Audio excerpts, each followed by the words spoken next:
조금씩 스며드는 영화 채널 시네브로의 이지입니다. 네, 안녕하세요. 반갑습니다.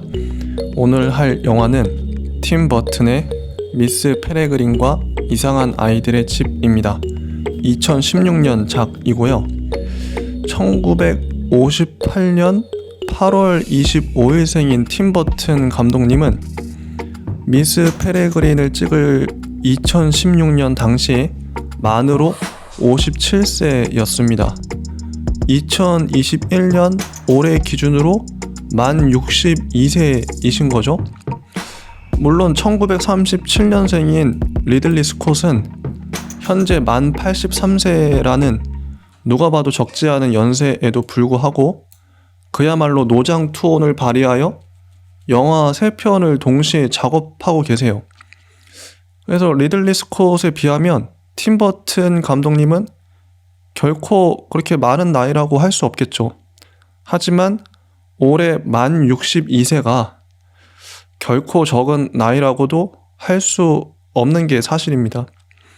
이미 팀 버튼 감독님은 중년을 넘어 노인이라고도 부를 수 있는 나이에 접어드신 거 아닌가.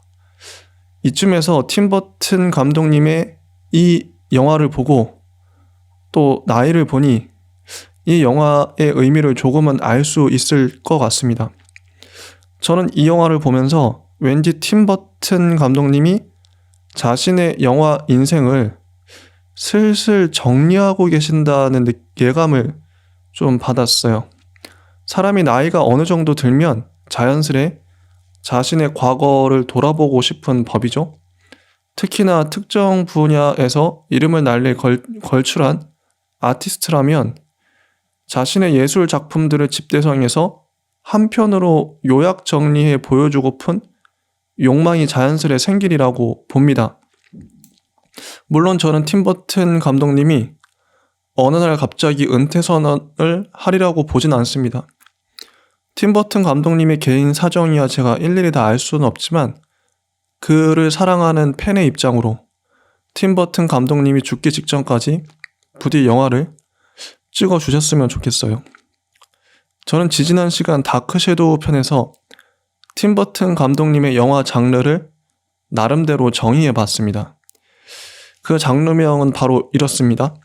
이상한 나라의 크레이지 매드 피플, 그레이 레인보우, 크리스 말로인, 고딕 캔디 초코, 뱅글뱅글 판타지, 잔잔덜덜 훈훈, 잔혹동화, 중심은 언제나 소수자와 약자입니다. 당연히 저는 이 작품을 보기 전부터 과연 팀 버튼이 이번에도 이러한 장르에 걸맞게 만들었을지 궁금했어요. 물론 조금의 의심도 없이 이번에도 여전히 팀 버튼스럽게 만들었으리라는 확신을 갖고 보았습니다. 이번 작품도 제가 정의 내린 팀 버튼 고유의 장르명에 충실하게 만들어진 명작이자 걸작입니다. 전 세계에서 오직 팀 버튼만이 만들어낼 수 있는 영화를 그는 다시 한번 멋지게 만들어낸 것이죠. 이런 의미에서 팀 버튼 감독님은 앞으로도 최대한 오래 사시면서 최대한 많은 작품을 찍어주시는 게 인류의 위대한 문화유산을 후손들에게 길이길이 남기는 업적을 세우시는 거라고 저는 생각합니다. 이 작품을 보는 내내 들었던 정직한 저의 생각을 한번 나눠보도록 하겠습니다. 이 영화는 팀 버튼 영화들의 집대성이에요. 우선 주요 등장 인물들이 어마어마합니다. 제목에서도 알 수 있듯이 미스 페레그린과 이상한 아이들의 집이죠. 아이들의 집이죠. 이 영화의 특이점은 그동안 주로 한 명 정도 등장하던 팀 버튼의 페르소나가 갑자기 여러 명으로 확대 가족처럼 등장한다는 사실입니다. 팀 버튼의 영화적 페르소나에 대해 지금까지의 사례들을 한번 살펴보도록 할게요. 팀 버튼은 지금까지 자신의 페르소나를 각 영화마다 반드시 한 명은 심어 놓았습니다. 비틀주스의 비틀주스, 배트맨의 조커, 가위손의 가위손, 배트맨 리턴즈의 펭귄, 에드우드의 에드우드, 찰리와 초콜릿 공장의 윌리 윙카, 이상한 나라의 앨리스의 모자 장수 등등. 이런 식으로 팀 버튼의 어린 시절과 내면을 대변하는 캐릭터들이 영화마다 반드시 한 명씩은 꼭 있었죠. 그 숫자는 주로 한 명 정도면 충분했습니다. 굳이 한 영화에 여러 명이 등장할 필요는 없었던 거죠. 팀 버튼의 페르소나가 되는 인물은 주로 소수자나 약자로서 외톨이와 은둔자, 특이한 성격으로 세상에서 배척받고 오해받는 히키코모리적 인물로 묘사됩니다. 감독 자신을 묘사한 것이니만큼 그 묘사는 당연히 생동감 있게 살아있을 수밖에 없었고, 그 캐릭터들은 묘한 분위기와 매력을 뽐내며 관객의 공감과 이익을 극대화시켰습니다. 팀 버튼의 영화는 그래서 캐릭터 극이라고 말했습니다. 팀 버튼의 초기 작품들은 영국으로 치면 1인극의 성격이 강했습니다. 꼬마아이 빈센트는 나레이션에 맞춰서 혼자 연기했고, 피위의 대모험도 피위의 1인극이죠. 비틀주스 역시 비틀주스의 연기가 다른 인물들에 비해 튀었던 게 사실입니다. 배트맨의 조커나 펭귄 역시 압도적 존재감으로 영화 전체를 휘어잡은 캐릭터라고 할 수 있죠. 이런 1인극 경향성은 시간이 흐를수록 점차 다인극의 양상으로 진화하고 성장합니다. 화성 침공이나 혹성 탈출은 분명 다수의 외계인과 다수의 유인원, 다수의 인간들로 포커싱이 맞춰져 있어요. 빅피쉬에서도 마녀, 늑대인간, 거인, 쌍둥이 여인 등으로 다수 캐릭터에 집중하죠. 이상한 나라의 앨리스에서도 붉은 여왕, 모자장수, 쌍둥이, 고양이 채셔캣 등으로 페르소나가 분산됩니다. 확실히 후기로 갈수록 팀 버튼은 하나가 아니라 다수의 캐릭터에게 감정이입을 해냅니다.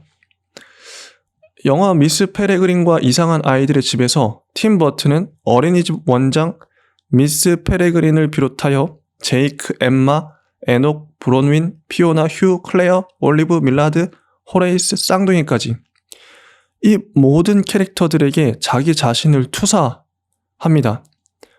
총 12명의 캐릭터들인데 이 모든 캐릭터들이 팀 버튼의 페르소나라고 할 수 있습니다.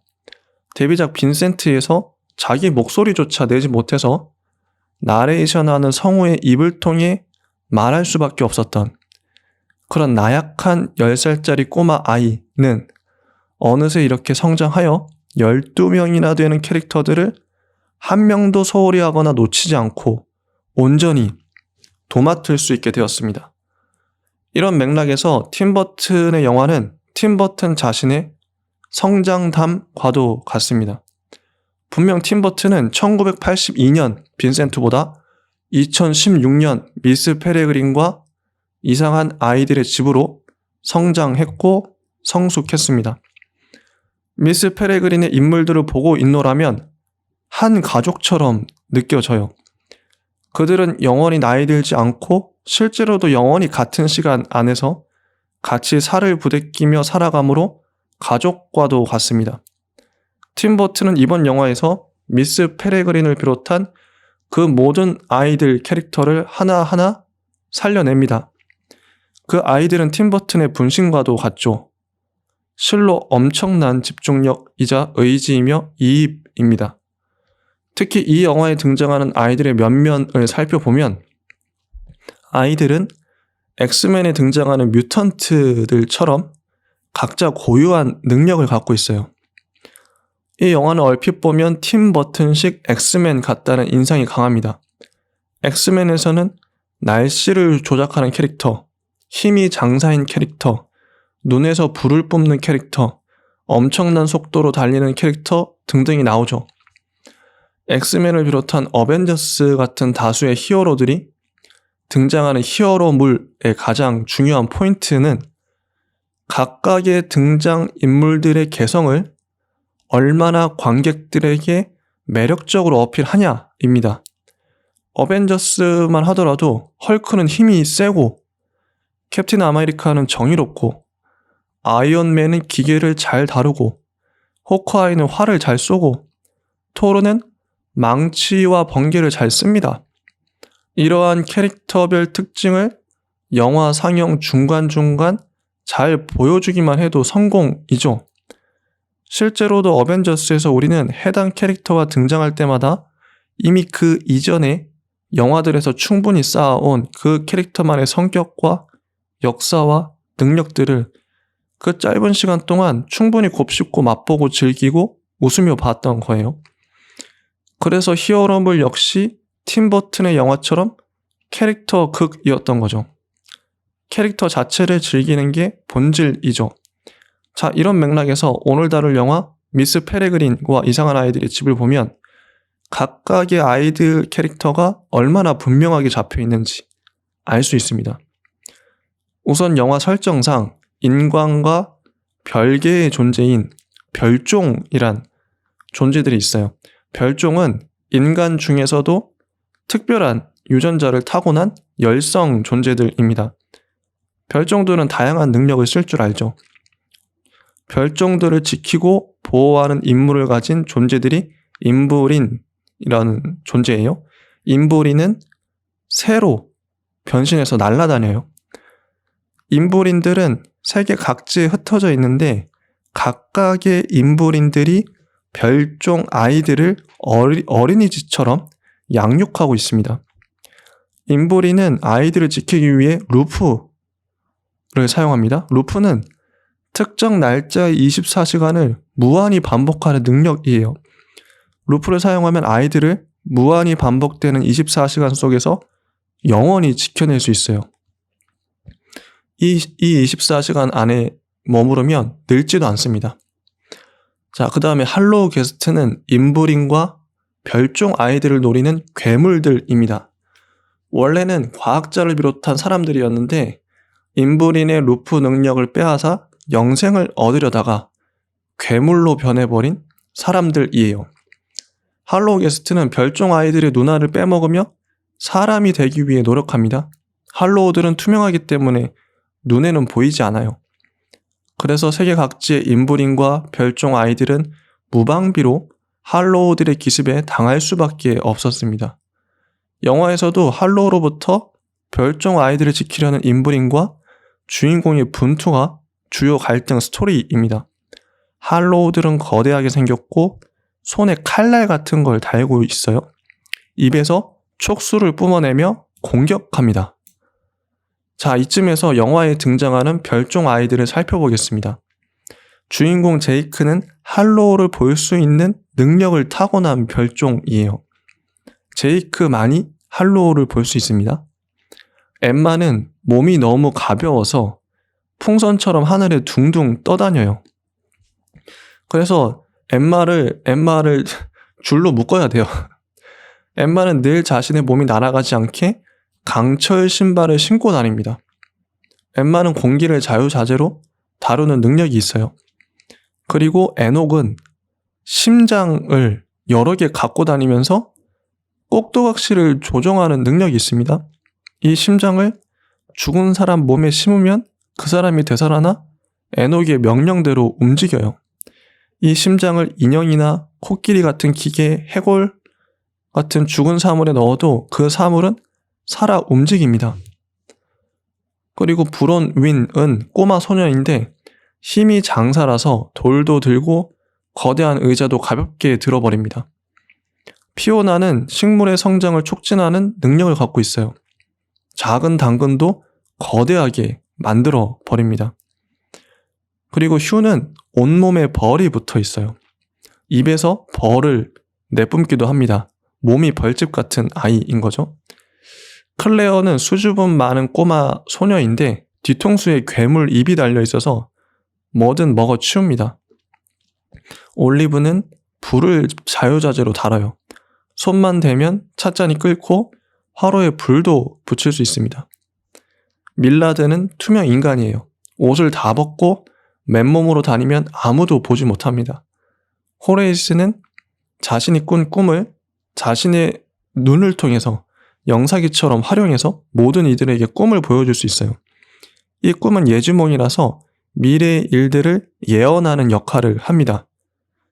그리고 가면 쓴 쌍둥이들은 영화 끝까지 그들의 능력이 안 밝혀지는데 이들이 가면을 벗으면 그 얼굴을 본 사람들은 마치 메두사를 본 사람처럼 돌로 굳어져 버려요.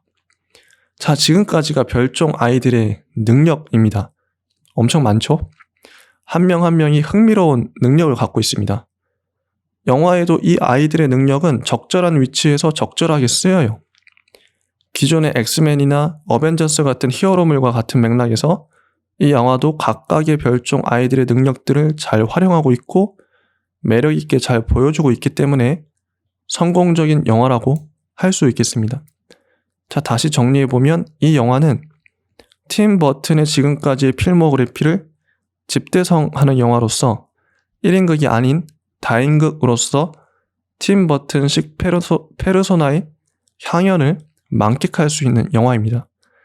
각각의 캐릭터들의 미장센을 눈으로 즐기고 각각의 사연과 성격과 트라우마를 가슴으로 음미하기만 해도 이 영화에서 팀 버튼이 관객에게 바라던 것들을 충분히 느낄 수 있습니다. 그런데 이게 끝이 아니에요. 이 영화가 팀 버튼의 집대성인 이유는 아직 더 있습니다. 단순히 페르소나적 인물만 수적으로 늘어난 게 아니죠. 이 영화에서 주요 소재로 등장하는 건 시간입니다. 역사입니다. 과거죠. 팀 버튼식 타임 루프물이라고 이 영화를 정의할 수도 있겠네요. 말하자면 이 영화는 팀 버튼식 어벤져스이자 엑스맨이고 팀 버튼식 닥터 스트레인지이자 엣지 오브 투머로우인 셈이죠. 자, 이 영화는 보고 있노라면 아련해집니다. 인트로 시퀀스부터 색이 바랜 옛날 사람의 사진들과 알 수 없는 지도에 알 수 없는 연대와 시간이 표시되어 있어요. 영화를 한 번 본 사람은 이 모든 것들이 무엇을 의미하는지 대번에 눈치채죠. 이 사람들 사진은 별종 아이들과 할로우 게스트로 변해버린 사람들이에요. 이미 과거부터 이들은 존재해 왔기 때문에 루프를 이용해서 늙지 않기 때문에 이렇게 표현된 겁니다. 지도의 위치는 루프의 위치를 나타내고 특정 시간대는 루프가 시작된 최초의 시간을 가리켜요. 미스 페레그린이 담당하는 아이들은 1943년 9월 3일 독일군의 폭격을 맞아 어린이집이 폭파되기 직전의 24시간을 몇십 년째 살고 있는 중이에요. 루프 안에 갇힌 이들은 영원히 반복되는 그 24시간 안에서 늙지도 않고 늘 어린아이 모습대로 살아갑니다. 현대에 사는 우리 주인공 제이크는 어떻게 바다 한가운데 낯선 섬에 있는 이 낯선 시간대의 별종 아이들을 만날 수 있었을까요? 주인공의 할아버지 에이브 포트먼은 1940년대 당시에 이 별종 아이들과 어린이집에 살았습니다. 그런데 할로우들의 공격이 세계 각지에서 벌어지는 것을 인지한 할아버지는 어린이집과 섬을 어느 날 떠나서 군대에 자진 입대합니다. 주인공처럼 할로우들을 볼 수 있는 능력을 가진 별종이었던 할아버지는 할로우들을 볼 수 있는 능력을 활용해서 할로우 사냥꾼으로 여태껏 살아오셨던 거죠. 어린이집 아이들은 할아버지가 갑자기 떠난 걸 서운해하지만 이런 깊은 뜻이 있었던 겁니다. 할아버지는 홀로 할로우들을 사냥하다가 결혼을 하고 자식을 낳으면서 사냥꾼으로서의 삶을 내려놓습니다. 그러다가 어느 날 할아버지는 할로우에게 눈이 뽑힌 채로 피살당해요. 이를 주인공 제이크가 발견하면서 본격적으로 영화가 시작됩니다. 할아버지는 별종 아이들이 있는 섬으로 가라고 제이크를 보냅니다. 제이크는 그 섬에 가게 되고 폐허가 된 어린이집에서 별종 아이들을 만납니다. 그리고 루프가 일어나는 동굴 속으로 들어갔다 나오자 1943년 9월 3일로 루프되어 버리죠. 이 영화는 동명의 소설이 원작이에요. 미국 작가이자 영화감독 랜섬 릭스의 데뷔작이라고 합니다. 기괴하면서도 몽환적인 분위기의 환상소설이라고 합니다. 2011년에 출간되었고 2014년과 2016년 속편들이 출간되었어요. 영화는 속편 이야기가 아닌 1편 이야기만을 다룬다고 합니다. 팀 버튼은 거의 언제나 원작을 재창작하여 영화를 만듭니다. 팀 버튼이 원작을 고르는 기준은 무엇일까요? 주인공이라고 봅니다. 그동안 팀 버튼은 자신의 영화에서 프랑켄슈타인, 드라큘라, 흡혈귀, 마녀, 목 없는 기사, 원숭이 인간, 연쇄살인마 등등을 형상화했습니다. 재밌는 건 그토록 다양한 환상적 존재들이 팀 버튼 영화에선 단 한 편도 겹치기 출연을 안 한다는 거죠. 즉 흡혈귀가 어떤 팀 버튼 영화에 한 번 등장했다면 팀 버튼은 그의 다른 영화에 흡혈귀를 다른 모습으로 출연시키지 않습니다.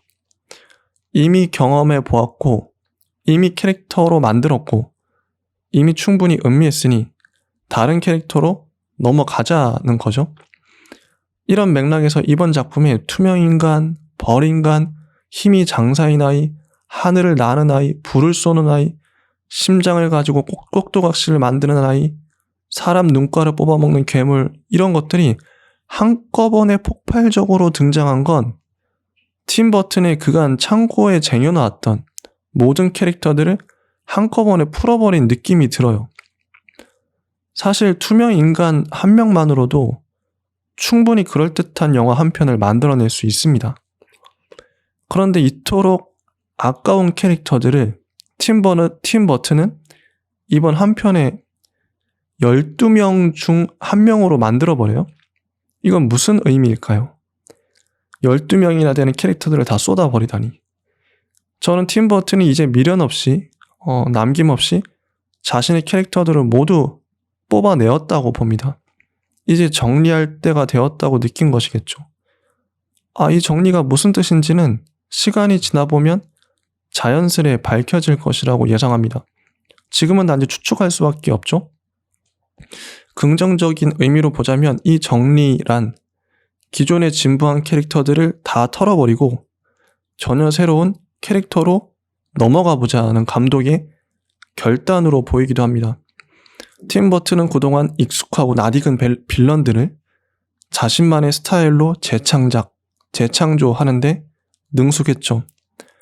그런데 이상한 나라의 앨리스를 정점으로 대중의 평가와 평론가의 평가도 박해지고 예전 같지 않다는 소리를 많이 듣고 있는 게 사실인 상황에서 팀 버튼은 반전을 노렸을 겁니다. 뭔가 더 강한 게 필요하다고 깨달았겠죠. 그래서 저는 미스 페레그린 이후, 덤보 이후의 작품이 정말 궁금해져요. 이미 자신이 쓸 수 있는 카드는 다 써버린 상황에서 팀 버튼은 어떤 캐릭터를 우리에게 보여줄까요? 아마도 기존에는 볼 수 없었던 전혀 다른 캐릭터이지 않을까 감히 예상해 봅니다. 자, 이 소설, 이 영화는 과거를 소재로 다뤄요. 팀 버튼의 시간은 언제나 과거에 머물러 있습니다. 특히 자신의 어린 시절에 그 방점이 찍혀 있다고 해도 무방할 것입니다. 그의 영화들이 회색 빛깔을 머금은 이유는 흑백 TV의 감성을 그가 간직하고 있기 때문이죠. 죽음의 이미지들을 그가 동경하고 있기 때문이기도 하고요. 가위손에서는 할머니가 자신의 손녀딸에게 자신의 처녀 시절 만났던 가위손 이야기를 들려줘요. 에드우드는 이미 죽은 감독의 일대기를 담담하게 보여줍니다. 빅피쉬는 아버지가 죽어가면서 자신의 젊을 적 이야기를 아들에게 들려주는 방식이에요. 이처럼 팀 버튼의 영화들은 과거를 회상하는 노인의 벅차오르는 과매의 느낌이 강합니다. 미스 페레그린도 할아버지가 겪었던 이야기를 밝혀가는 어떤 소년의 이야기입니다. 팀 버튼은 1차적으로 할아버지에게 감정이입을 했을 게 분명합니다. 할아버지가 겪은 환상적 경험담들, 할아버지가 만난 특이하고 특별한 아이들, 그런 환상 동화를 관객들에게 넌지시 들려주고 싶었던 것이겠죠. 그래서 이 영화의 시점은 1943년 9월 3일입니다. 팀 버튼의 마음이 머무는 시간도 정확히 여기겠죠. 팀 버튼이 이 작품을 고른 이유는 이렇듯 따져볼수록 분명해지고 있습니다. 마치 팀 버튼의 영화를 만들기 위해 쓰여진 소설처럼 이 소설은 팀 버튼이 좋아할 만한 요소들로 가득 차 있습니다. 과거의 시간으로 제이크가 루프되어 넘어갈 때 관객들도 1943년 9월 3일로 제이크와 함께 넘어갑니다. 여기 나오는 아이들은 만약 루프에 갇히지 않고 제대로 나이를 먹었더라면 이미 70살은 더 먹었을 나이인 것이죠. 어쩌면 이 아이들이 현실로 넘어온다면 노인이 아니라 관에 들어갈지도 모르겠습니다. 이런 시간의 격차가 주는 아련함이 은은합니다. 살아남기 위해 스스로 특정 날짜의 특정 시간에 갇혀버린 아이들. 어쩌면 이 아이들은 할로우란 괴물이 아니어도 독일의 미사일에 죽어버렸을지도 모르고 어찌어찌 살아남는다 하더라도 별종을 보는 일반인들의 편견 때문에 질식해버렸을지도 모르겠습니다. 팀 버튼이 어린 시절 느꼈던 그 회기라와 평준화를 강요하는 그 시선 말이죠. 판타지적 존재들은 반드시 현실을 반영한다고 제가 누누이 말했습니다. 판타지적 존재들은 판타지를 위해 존재하는 게 아니라 현실의 민낯을 드러내고 현실을 풍자하거나 현실을 비판하고 현실을 수정하기 위해 공개됩니다. 이 별종 아이들은 현실 세계에 숨어서 살아가는 모든 장애인과 히키코모리와 성소수자들을 대변합니다. 모든 약자와 소수자들은 이 별종 아이들의 특별한 능력과 특이한 생김새가 증언하고 있는 것이죠. 사람들은 이러한 낯선 이미지들을 보면서 별 생각 없이 깔깔거리다가 낯설어하기도 하고 무서워하기도 하며 공감하거나 감정이입을 하기도 합니다. 그러다가 문득 깨닫는 것이죠. 그들도 우리와 똑같은 사람이구나. 우리와 다를 바 없구나. 이러한 자각이야말로 팀 버튼이 20여 편에 이르는 영화를 만들면서 그토록 많은 독특한 존재들을 내세우면서 관객들에게 말하고 싶었던 메시지가 아닐까 싶습니다. 자, 이제부터는 낯설다는 단어에 대해 말해볼까 해요. 제이크 할아버지의 스토리를 모르는 사람들은 할아버지가 치매에 걸렸다고 생각합니다. 할아버지는 제이크와 전화하면서 자신의 집이 안전하지 않다고 여기 오지 말라고 그래요. 그러자 제이크의 대답은 오늘 약 드셨어요. 이죠? 아마 누구라도 이렇게 말했을 겁니다. 할아버지가 또 시작이구나. 도대체 뭐가 안전하지 않다는 거지? 할아버지는 총 넣어둔 캐비닛 열쇠가 서랍에 있었는데 그 열쇠가 감쪽같이 없어졌다고 흥분을 합니다. 할아버지는 총도 없이 어떻게 놈들과 싸우냐고 불안해하죠. 제이크를 비롯한 일반인들이 보면 할아버지는 그냥 치매에 걸리는 사람이에요. 정신이 없죠. 아버지가 총을 가져간 것도 불의의 사고를 대비해서 당연한 조처로 보입니다. 그런데 할아버지의 예감은 정확했어요. 실제 할로우가 어느 날 밤에 들이닥쳐서 할아버지의 누나를 빼먹고 할아버지를 살해한 것이죠. 자, 이러한 낯선 사태를 경험한 일반인들은 과연 어떻게 반응할까요? 눈알이 없는 할아버지를 보고 애써 상식적으로 추론합니다. 그래, 굶주린 개들이 할아버지의 눈알을 먼저 파먹고 도망간 게 분명해. 원래 개들은 그러거든. 이렇게 최대한 자신이 알고 있는 상식선에서 판단하려고 하죠. 하지만 팀 버튼의 세계는 늘 낯선 일이 벌어지는 판타지적 세계입니다. 제이크는 쓰러진 할아버지 옆에서 앰뷸런스에 전화를 거는데 갑자기 할아버지가 손을 내밀어 제이크의 손을 덥석 잡습니다. 그리고 할아버지는 말하죠. 그 섬을 찾아가. 에머슨을 찾아. 엽서. 루프로 가. 1943년 9월 3일. 내가 미쳤다고 생각하겠지만 새가 모든 걸 설명해 줄 거다. 그러겠다고 약속하겠니? 그러자 제이크는 얼떨결에 약속해버리고 말죠. 이 모든 말들은 처음 듣는 제이크에게나 관객에게나 수수께끼 같은 단어들일 뿐입니다. 다만 관객들은 지금 영화를 보고 있다는 걸 자각하고 있으므로 중요한 단서가 되는 단어들을 할아버지가 말하고 있다는 것쯤은 알고 있죠. 할아버지의 말을 단순한 치매 노인의 헛소리로 듣는 게 아니라 의미 있는 중요한 단어로 관객은 듣고 있습니다. 이러한 자각의 지점이 정말 중요합니다.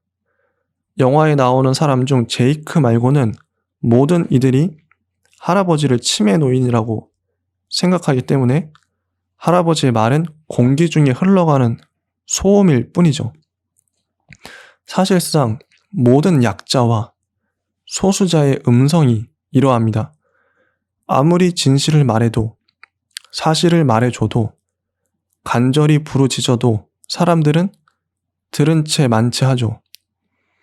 적어도 우리가 영화를 보면서 주의를 집중하는 정도만큼이라도 그 사람들에게 집중한다면 그 말들이 비로소 의미 있게 들릴 것입니다.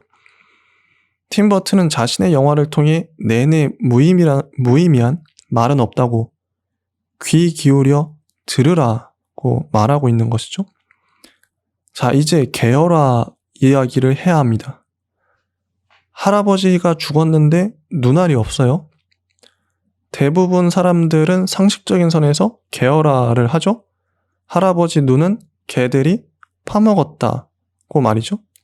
하지만 살다 보면 우리 현실에서 우리가 아는 범위 이상으로 일어나는 일들도 얼마든지 많습니다. 모든 일이 상식적인 바운더리 안에서만 일어난다면 모든 일은 100% 예측 가능하겠죠? 하지만 비상식적이고 비논리적인 일들도 얼마든지 많이 일어난다는 것을 우리는 수시로 목격합니다. 이러한 예상 외의 사건을 우리는 알아볼 수 있어야 해요. 볼 수 없는 사건을 볼 수 있어야 하고, 들을 수 없는 사건을 들을 수 있어야 합니다. 과연 그게 어떻게 가능할까요? 답은 이 영화 안에 팀 버튼의 모든 영화에 친절하게 묘사되어 있습니다. 할아버지의 말을 진심으로 귀 기울이면 됩니다. 그 말은 헛소리가 아니라고 믿어버리면 되죠. 증언이 그래서 중요합니다. 기억하는 게 그래서 중요합니다. 제이크는 어렸을 적 들었던 할아버지의 이야기들을 기억해냅니다. 할아버지는 자신이 겪었던 일을 거짓말 하나 없이 진실하게 손자에게 이야기하죠. 폴란드에 괴물이 살았어요. 거대한 놈들이었다고. 눈은 없고 촉수가 달렸다고. 그래서 부모님이 자신을 페레그린 교장으로 있는 어린이집에 보낸 것이라고 말이죠. 그 말은 헛소리가 아니라 진실이었습니다. 그 괴물은 할로우를 뜻하니까요. 아마 부모님이 당시에 할아버지를 어린이집에 보내지 않았다면 할아버지는 진작에 할로우의 희생양이 되어 눈가를 뽑아먹혀 죽고 말았을 겁니다. 이러한 이야기를 다른 사람들은 믿어주질 않죠. 심지어 할아버지의 아들인 아빠조차도 할아버지를 헛소리만 하는 정신나간 영감 취급합니다. 다만 어린 시절의 제이크만이 할아버지의 말을 곧이곧대로 믿고 있어요. 아이들은 순수하니까요. 제이크는 초등학생이 되어서까지 할아버지의 말을 그대로 믿고 학교의 반 친구들이 보는 앞에서 할아버지가 자신에게 보여주었던 사진을 그대로 보여주며 설명합니다. 이 아이는 투명인간이고 이 아이는 불을 뿜고 이렇게 하는 식으로 말이죠. 당연히 아이들은 제이크를 깔깔깔 비웃습니다. 선생님은 그 사진은 모두 가짜라고 말하죠. 제이크는 어린 나이에 할아버지에게 속은 것이 얼마나 억울하고 분했을까요? 할아버지는 너에게 거짓말을 한 적이 없다고 제이크에게 말하지만 제이크는 믿지 않죠. 당시 폴란드에 있던 괴물들은 단지 다르다는 이유로 무조건 죽이던 사람들, 즉 나치라고 제이크는 말합니다. 할아버지는 자신의 말을 더 이상 증명할 수 없게 되자 그 얘긴 그만하자고 합니다. 자신이 바로 자신의 말을, 자신의 정당성을 일일이 입증해야 하는 것만큼 힘든 일도 없습니다. 자, 기업에 어떤 피해를 당한 어떤 소비자는 일일이 자신이 증거를 수집해서 그 기업을 고소해야 하는데 평범한 사람이, 보통 사람이 그 모든 증거를 무슨 수로 수집할 수 있을까요? 많은 사건에서 가해자가 가해를 입증하는 게 아니라 피해자 보고 피해 사실을 입증하라고 그럽니다. 네가 성폭행을 당했다면 증거를 가져와. 이미 몇 년이 지나버린 상황에서 증거가 있을 리 없죠. 네가 호흡기 피해를 입었다면 병원에서 증거를 가져와. 그리고 그 증거가 우리 회사 제품과 관련한 것인지 네가 한번 입증해봐. 다른 원인이 있을 수도 있잖아. 이러는 거예요.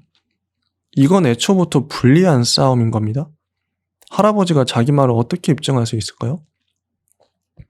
할아버지를 믿지 않았던 부모님을 비롯한 어른들은 제이크조차도 믿지 않습니다. 제이크 역시 할아버지처럼 미쳐버려서 헛소리를 짓거린다고 생각하는 것이죠.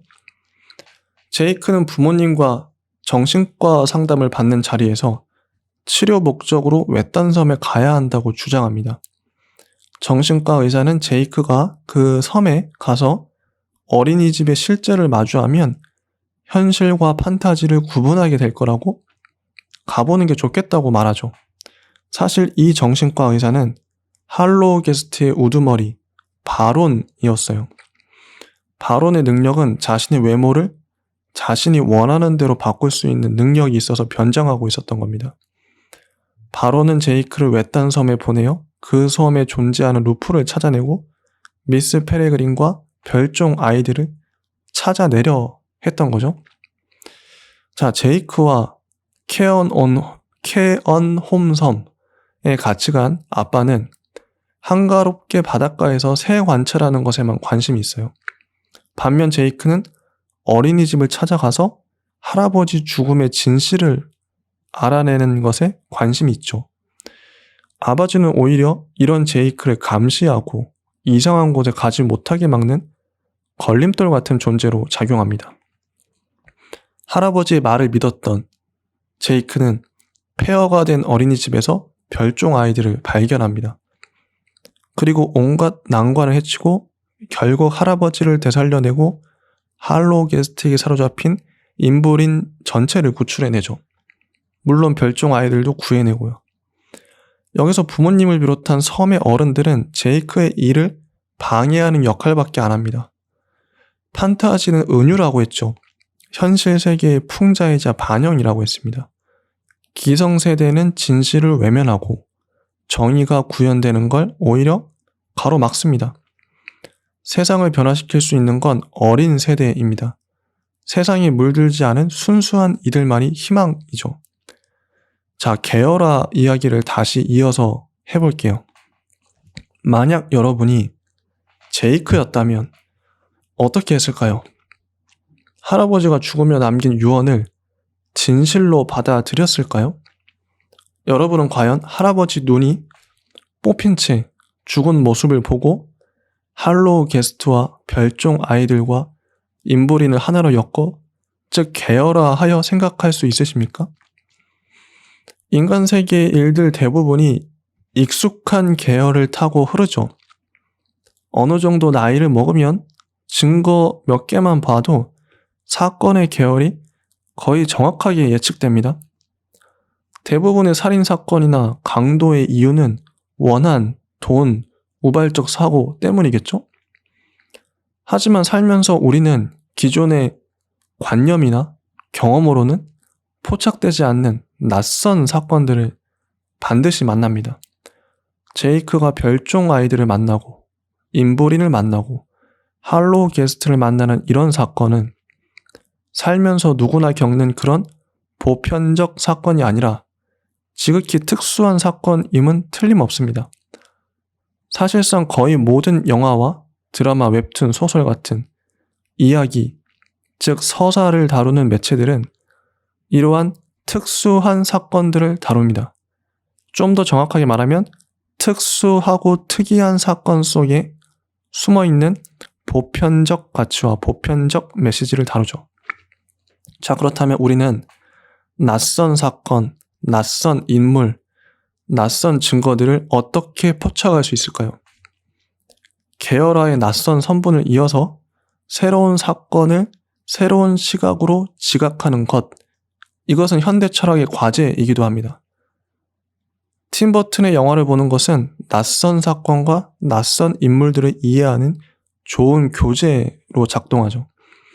제가 영화를 보는 목적 중 하나는 계열화의 다양한 지점들을 검토하기 위해서예요. 이른바 사건의 철학을 구성하기 위함이죠. 철학을 사건화하는 것, 사건을 철학화하는 것, 사건의 철학입니다. 제이크는 어떻게 인브린과 별종 아이들을 만나게 됐을까요?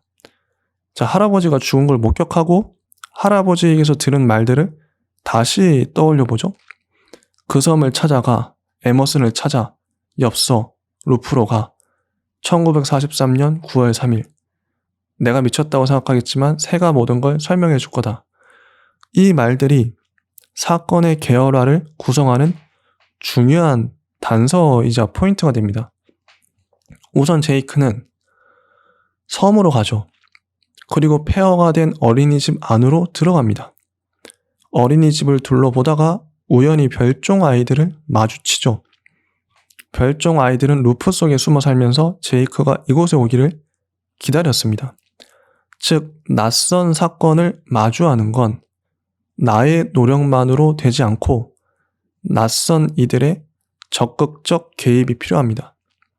이 경우 두 주체의 계열화가 동시에 쌍방향적으로 이루어져야지만이 두 주체는 겨우 만날 수 있죠. 자, 만약 제이크가 케어놈 섬에 일부러 찾아와 폐허가 된 어린이집에 들리지 않았다면 별종 아이들을 만날 수 없었겠죠. 만약 별종 아이들이 제이크가 방문할 것을 예상하고 날마다 어린이집을 방문하지 않았다면 아이들은 제이크를 영원히 만나지 못했을 겁니다. 즉, 제이크가 별종 아이들을 만나려는 의지와 별종 아이들이 제이크를 만나려는 의지가 서로 동시에 작용하고 동시에 움직여서 두 주체가 폐허가 된 어린이집이란 지점에서 드디어 마주친 겁니다. 이런 만남의 지점을 인생에서 발견하고 만들어가는 것은 상당히 중요합니다. 두 주체가 만남으로써 비로소 영화는 시작되고 사건은 다음 파트로 전개될 수 있었어요. 자, 사건에서 우연성, 즉 우발성이란 요소는 중요하지만 그보다 중요한 건 의지와 힘, 방향성이라고 봅니다. 제이크가 할아버지의 죽음의 원인을 밝히려는 노력을 자신의 의지로 밀어붙이지 않았더라면 이 모든 사건은 애초부터 성립 불가능했겠죠. 자, 낯선 사건을 마주하기 위해선 낯선 이들의 목소리를 들어야 합니다. 그 누구도 무시하거나 미워해서는 안 되죠. 그러면 애초에 일어날 수도 있었던 어떤 사건이 영원히 일어나지 않고 시간 속에 묻히게 돼요. 사건이란 하나의 증거나 하나의 단면, 하나의 양상만 보고 중요성을 판단할 수 없습니다. 제이크도 섬에 찾아갈 때만 해도 사건이 이렇게까지 커지게 될지 전혀 예상조차 못했을 거예요.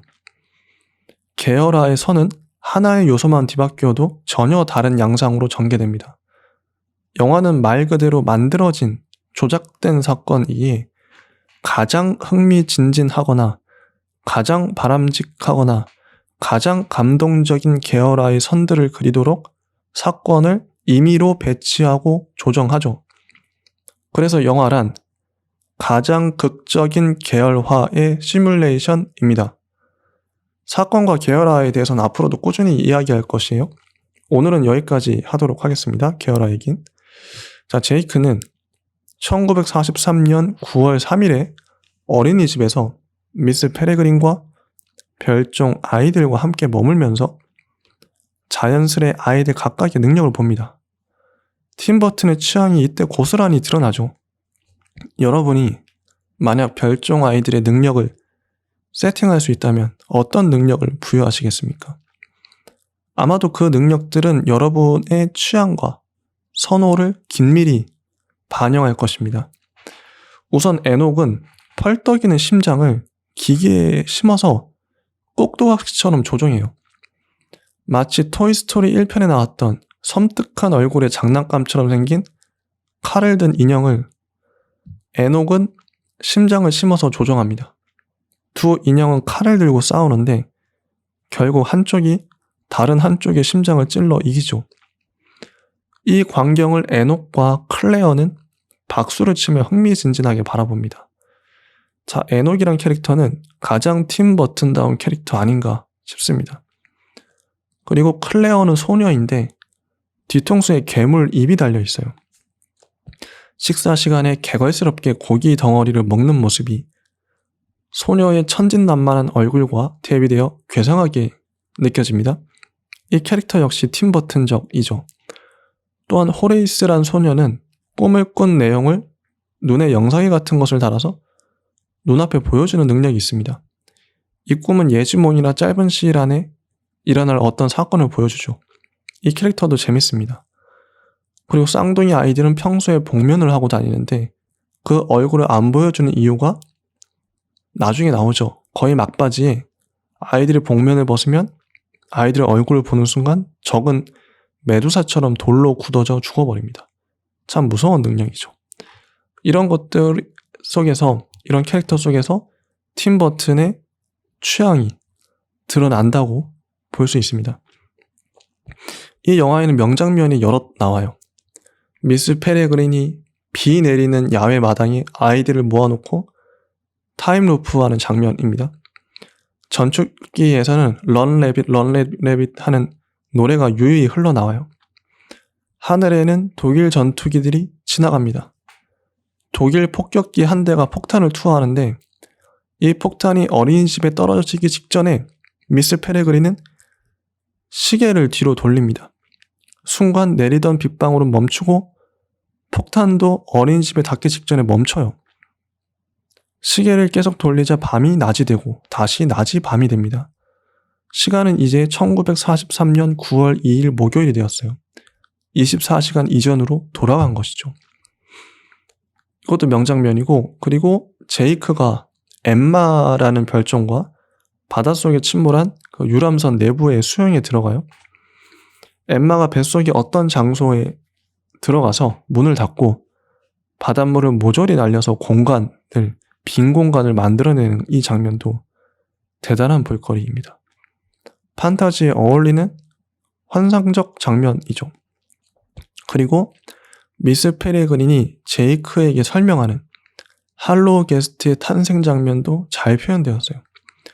원래 사람이었던 이들은 불멸을 얻을 목적으로 세장 안에 인불인 한 마리를 가두어 놓고 전기 충격을 가하는데 실험의 부작용으로 다들 할로우 게스트란 끔찍한 괴물이 되어버리고 맙니다.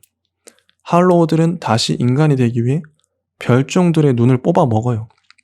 아이들의 눈알이 한가득 모여있고 접시에 이 눈알을 눈깔 사탕 마냥 포크로 찍어 먹는 모습이 참 기괴합니다. 이런 비주얼만으로도 압권이죠. 그 다음 장면은 결국 아이들의 눈깔을 뽑아 먹으러 어린이집까지 침입한 할로우를 피해서 아이들이 달아나는 장면도 긴박하게 잘 그려졌어요. 이 할로우는 독일군 비행기의 폭격을 맞아 사망하고 말죠.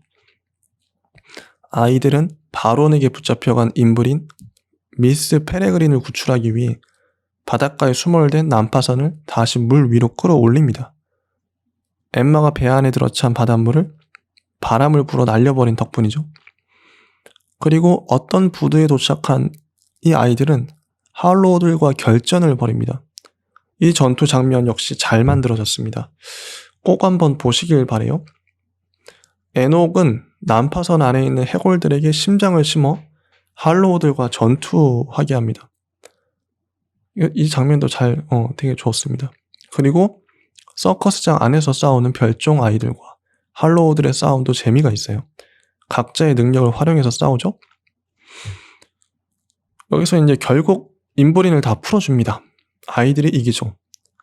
별종 아이들은 난파선에 타고 제이크는 다시 집으로 돌아가요.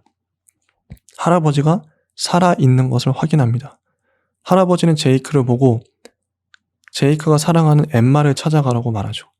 제이크는 세계 각지에 흩어진 루프를 타고 1943년에 엠마에게로 돌아갑니다. 제이크는 몇 년이란 시간을 시공간을 가로지르며 엠마에게 도착하죠. 이 장면이 참 감동적이고 벅차오르더라고요. 자, 그리고 이제 마지막으로 이 영화, 팀 버튼의 모든 영화들의 미덕이자 강점은 낯선 존재를 익숙한 존재로 느끼게끔 도와준다는 겁니다. 저는 솔직히 이 영화를 보는 내내 묘하게 으스스한 기분을 느꼈어요. 이 영화 내부에서 느낀 게 아니라 원인은 영화 밖에, 영화 외부에 있었습니다. 자, 여러분 심령 사진을 본 적 있으십니까? 유령이나 귀신이 찍혀 타고 하는 그 사진 말이죠. 이 영화, 이 소설의 모티브는 바로 그 심령 사진입니다. 거기 나오는 존재들은 빛바린 사진 속에서 섬뜩한 얼굴을 하고 있죠. 뭔가 기이한 얼굴을 하고 있죠. 물론 대부분의 사람들이 그건 단지 합성한 거라고 말하겠지만 과연 100년 전에도 사진 합성을 그렇게 손쉽게 했을까요? 만에 하나 공중에 붕붕 떠있는 그 소녀가 진짜였다면 어떡할까요? 저는 이런 상상을 하면서 기분이 오싹했던 겁니다. 게다가 한 걸음 더 나아가서 신기한 TV 서프라이즈라는 프로그램이 떠올랐어요. 이 프로그램은 주말마다 하죠. 기이한 실제 사건을 재현하는 그런 프로그램입니다. 이걸 예전에 우연히 몇 번 봤는데 실제 저런 일이 있었나 싶을 정도로 독특한 사건이 정말 많죠. 이번 영화를 보면서도 마치 신기한 TV 서프라이즈에 나오는 어떤 사람들을 보는 듯한 기시감이 들었습니다. 그래서 살짝 무섭기도 했죠. 실제 저런 사람을 만나면 당황스러울 것 같고요. 하지만 이번에 이렇게 영화평을 쓰면서 가만히 다시금 영화를 되새겨보니 전혀 무섭지 않았습니다. 팀 버튼의 영화들은 무섭지 않다고 제가 몇 번 말했었죠. 심지어 할로우들이 영생을 얻기 위해 인브린을 새장 속에 가둬서 전기 충격을 줄 때에도 저는 인브린이 사람이 아니라 새 모습으로 나와서 얼마나 팀 버튼에게 고마웠는지 모릅니다. 저는 예전에 극장에서 어떤 영화를 봤는데 정신병원 장면이 나왔어요. 전기 고문 장면이 나온 거죠. 문득 세계대전 당시 아우슈비츠에서 고통받던, 고문받던 유대인들이 꼭 저렇게 당했겠다. 이게 상상이 되는 거죠. 소름 끼치게 무서웠습니다. 당시 그 영화는 아마 엑스맨이었을 거예요. 울버린이 그렇게 고문당하는 장면이었던 것 같은데 히어로물에서 의뢰하는 이런 재현 장면이 역사적인 사건, 아우슈비츠의 그 사건과 오버랩되면서 저에게 트라우마를 남겼던 거죠. 이번에도 전기 충격 장면이 나오니까 저도 모르게 그게 떠올라서 소스라치고 말았습니다. 다행히도 사람이 아니라 새라서 그 충격이 덜했던 것 같아요. 어쩌면 이러한 약화된 공포, 순화된 장면으로 인해 트라우마를 극복할 수 있었던 것 같습니다. 영화에서 제이크는 별종이라 불리우는 아이들과 친해지죠. 멀리서 거리를 두고 본다면 별종 아이들은 심령 사진에 나올 법한 섬뜩한 존재들이에요. 제가 아까 설명해 드렸던 그런 존재들이죠. 실제 본다고 생각해 보세요. 그래서 일반인이라 불리는 사람들은 이런 아이들을 마녀 사냥하듯 박해했겠죠. 그 아이들은 그렇듯 섬이라는 고립된 공간에서 어린이집이라는 제한된 공간에서 갇혀 살 수밖에 없었던 거죠. 할 수 없이. 이 아이들을 스크린으로 만나는 체험은 저에게 심령사진의 공포를 극복할 수 있게 해주었습니다. 설사 심령사진에 나온 사람들과 귀신들이 진짜라 하더라도, 그럴지라도 그들이 나쁜 존재는 아닐 수 있죠. 세상에 좋은 사람도 많고 좋은 귀신도 많을 테니까요. 오히려 나에게 다가와 친구하자고 손 내밀지도 모르겠네요. 낯선 존재에 대한 공포는 저의 선입견이 만든 무지와 오해였던 겁니다. 제이크는 그 별종 아이들을 반드시 지키겠다고 미스 페레그린에게 약속하고 실제로도 지켜냅니다. 거기서 더 나아가서 엠마라는 별종 아이와 사랑에 빠져요. 중간에 제이크는 엠마와 함께 평생을 지낼 건지 할아버지를 구할 건지 선택의 기로에 서죠. 할아버지를 구한다는 어려운 결정을 한 제이크는 엠마와 헤어지지만 할아버지 덕분에 엠마를 다시 만나러 루프를 찾아 세계 여행을 떠납니다. 정말 멋진 사랑 이야기죠. 팀 버튼의 작업을 한국으로 옮겨본다면 아마 이럴 거예요. 서울역 앞에 노숙자들이 어느 순간 좀비로 변해 서울 시민들 앞에 나타납니다. 사람들은 당연히 기겁하고 도망가겠죠. 근데 갑자기 그 꼬마 아이가, 용감한 아이가 그 좀비한테 다가와서 손을 내밀어요. 좀비가 손을 잡죠? 좀비가 물지도 않고 도망가지도 않고 착하네. 친해지죠, 서로. 좀비는 마치 조니 뎁처럼 친근한 인상과 느낌을 가졌습니다. 좋은 느낌을.